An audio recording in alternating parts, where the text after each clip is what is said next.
नमस्कार दोस्तों, मैं हूं दीपक वशिष्ठ और आप देख रहे हैं इतिहास क्लासेस यूट्यूब चैनल सोने पर।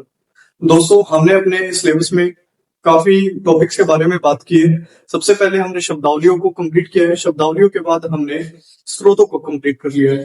अब हम जो बात करने वाले हैं वो है मानव की उत्पत्ति और उसके विकास क्रम के बारे में।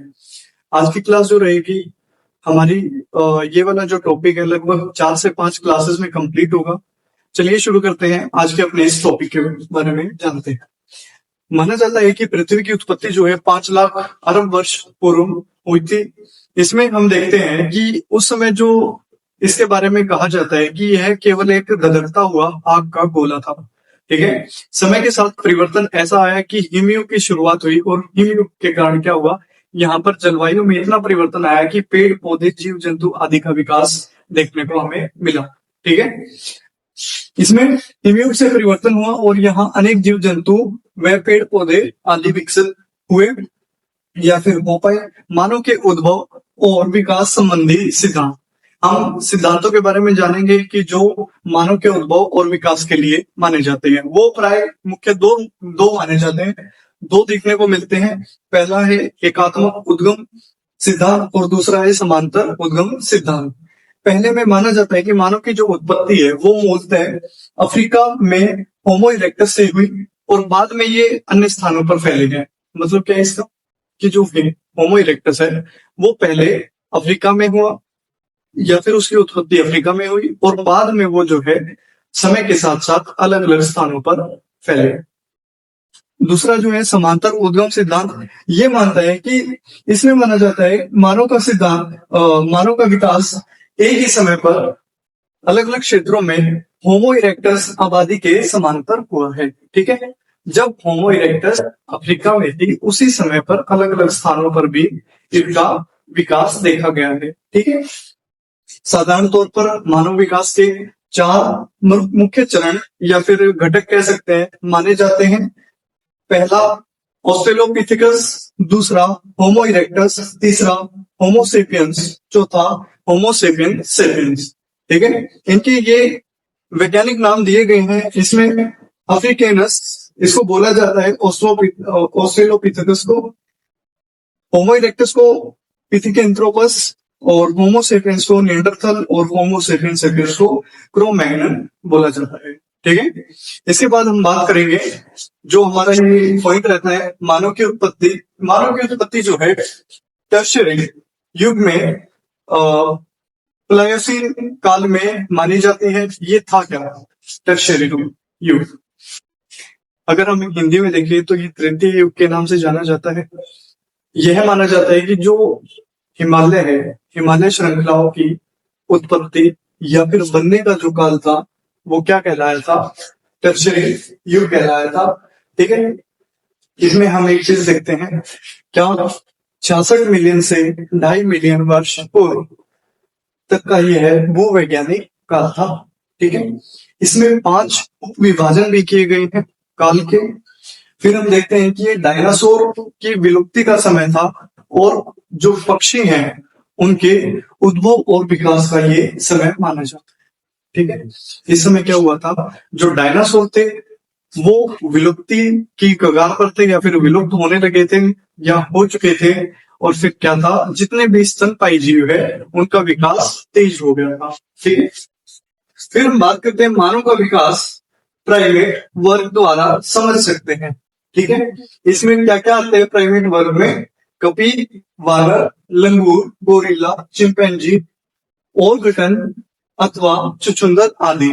ठीक है, इनके बारे में जान लेते हैं एक एक करके। महाकपि वर्ग, इसको हम क्या बोलते हैं, ड्रायोपिथेकस।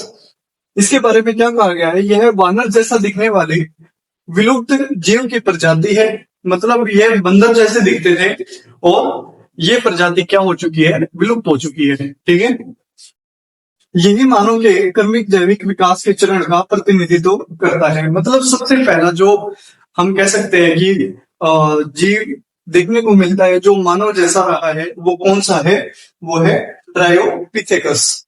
ठीक है, इस समय मानव और वानर एक ही वंशावली का अंश थे। मतलब दोनों में कोई भी फर्क नहीं था, वो सेम दिखते थे, एक जैसे दिखते थे, और वो क्या थे? ड्रायोपिथेकस थे। ठीक है, यह गोरिल्ला और चिंपैंजी का अग्रदूत माना जाता है। मतलब ये इन दोनों से पहले आने वाली प्रजाति है। कौन सी? ड्रायोपिथेकस या महाकपिवर्ग।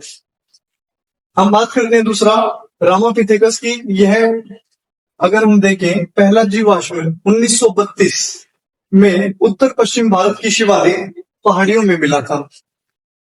उत्तर पश्चिम भारत की शिवालिक की पहाड़ियों में 1932 में हमें क्या मिला? रामापिथेकस का पहला जीवाश्म। उत्पत्ति 2 करोड़ वर्ष पूर्व मानी जाती है। 3 से 4 फुट लंबे होते थे और उष्णकटिबंधीय क्षेत्रों में पाए जाते थे। ठीक है, इसमें एक और पॉइंट देखेंगे क्या, कि जो महाकपिवर्ग है वो जंगलों में रहता था और ये क्या करते थे? ये मैदानी भागों में निवास करते थे। ठीक है, इसमें ऑस्ट्रेलोपिथेकस सबसे पहले माना जाता है।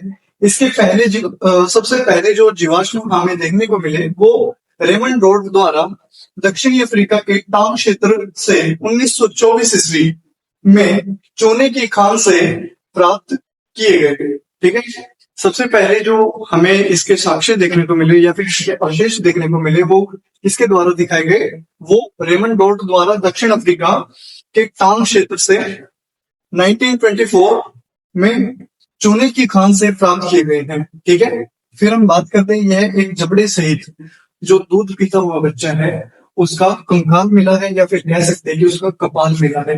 उसके सर का पूरा कपाल मिला है, जो कैसा है? एक दूध पीते हुए, या फिर कह सकते हैं कि जो जिसके दूध के दांत में नहीं टूटे हैं, उस बच्चे का कपाल हमें मिला है। और वो किससे मिलता है? ऑस्ट्रेलोपिथेकस प्रजाति से।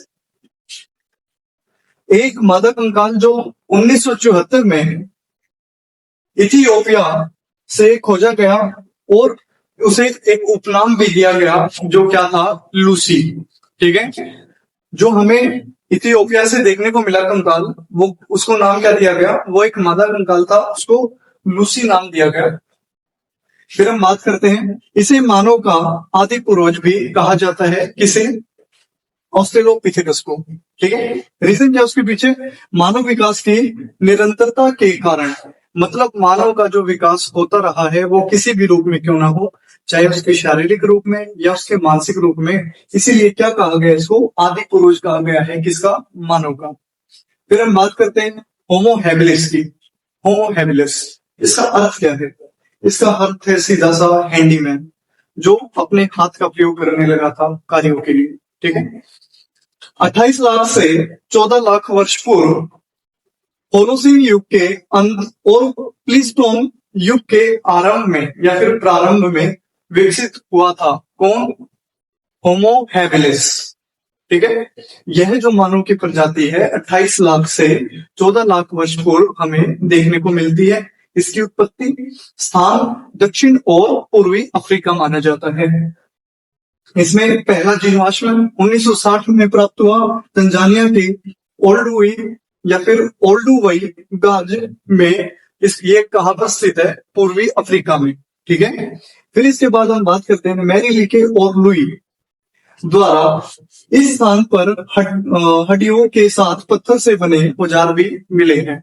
जब हमें हड्डियों के साथ पत्थर के औजार मिले हैं तो क्या है? हैंडीमैन है, इसीलिए इसको क्या नाम दिया गया है? Scientific Homo habilis. ठीक है, इसे प्रथम कारीगर की संज्ञा भी दी गई है। कई बार क्वेश्चन भी पूछा गया है, जो प्रथम कारीगर की संज्ञा है वो किस मानव प्रजाति को दी गई है? तो उसका आंसर क्या होगा? Homo habilis.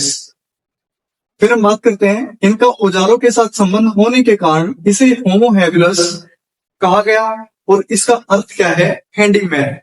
ठीक है, चलिए दोस्तों, ये जो हमारा टॉपिक था आज के लिए इतना ही रहेगा। लेकिन इसमें जो मेन 2 वर्ड देखने को मिले हैं, होलोसीन युग और प्लीस्टोन युग, इनके बारे में जान लेते हैं। ये हमारे लिए जानना बहुत जरूरी है।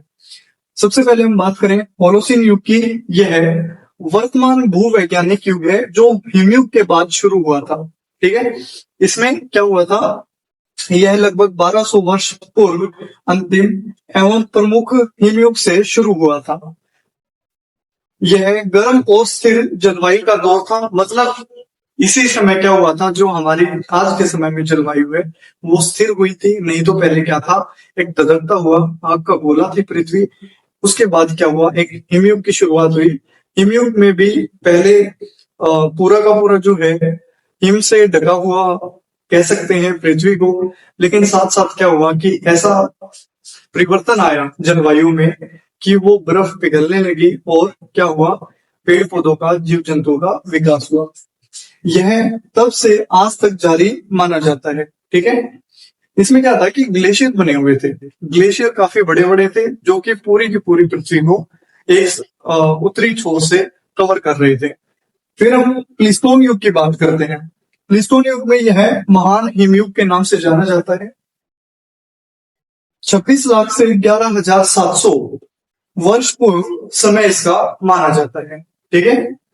इसी के बाद ओलोसिन काल आया था, मतलब ओलोसिन काल बाद में आया है और प्लीस्टोन युग पहले आया था। प्लीस्टोन में क्या था, उसमें हम क्या देखते हैं कि पृथ्वी पर अलग अलग जीव थे, या फिर कह सकते हैं कि गर्म खून वाले जीव ज्यादा थे, डायनासोर वगैरह। और फिर बाद में क्या आया, ओलोसिन युग आया। पृथ्वी पर क्या हुआ, बर्फ की अधिकता हुई और वहां पर जलवायु परिवर्तन के कारण बहुत सारे पक्षियों, स्तनपायी जीवों का निर्माण हुआ, या फिर कह सकते हैं उनका जन्म हुआ। तो दोस्तों ये आज का हमारा टॉपिक था। यह टॉपिक अभी 3 से 4 क्लास या फिर कह सकते हैं 5 क्लास तक और चलेगा। मिलते हैं अगली वीडियो में। चैनल को ज्यादा से ज्यादा सब्सक्राइब करें, वीडियो को लाइक करें और शेयर करें।